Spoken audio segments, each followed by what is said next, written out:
Hidalgo County Judge Ramon Garcia declaring a state of disaster after heavy rains have left many properties underwater. Today, Commissioners Court discussed a plan of action. Action 4's Ashley Custer has the very latest.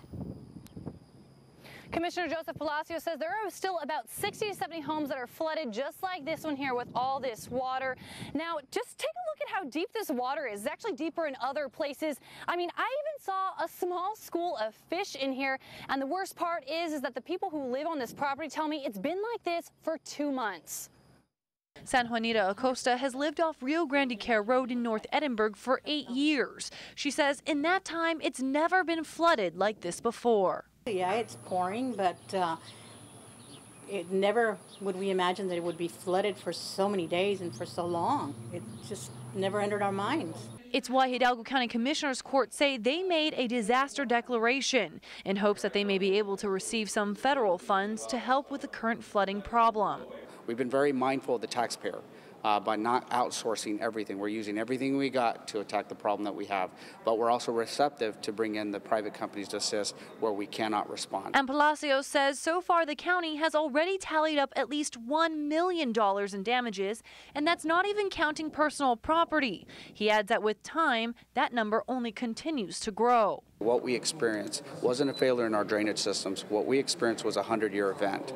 We got a lot of rain in such a little period of time, and what we're doing is we're gaining a lot of knowledge on some of our low-lying areas. Officials say crews have been working around the clock trying to alleviate the standing water in many parts of Precinct 4, which has been hit the hardest with heavy rains. Friday, Commissioners Court met again to discuss any legal issues in helping residents who have pools of water on private property. We believe we have a fiduciary duty for the preservation of their homes, so that we want clarification. This allows us to be able to at least have a protocol to follow, to be able to enter into private property and assist with the damages that they have. Meaning that county crews will be able to assist property owners who have excess flooding and debris on their property to resolve the emergency. Manage the chaos of the recent storms, but we want to get ahead of it and we want to solve it. We want to return people's lives back to normal. Which is something that Acosta would also very much appreciate. This is dirty, dirty, dirty water. It's got septic overflow in it, and like I said, it's been standing. If you can see the mosquitoes, it's been standing for a while.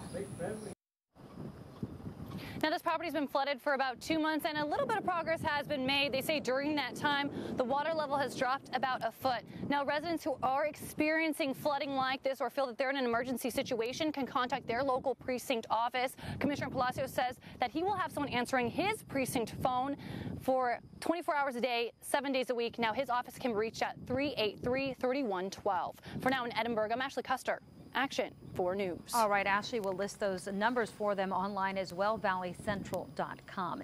And if you have a story or a call for action you'd like us to cover, find us on Twitter at KGBT, Facebook.com/Action4News.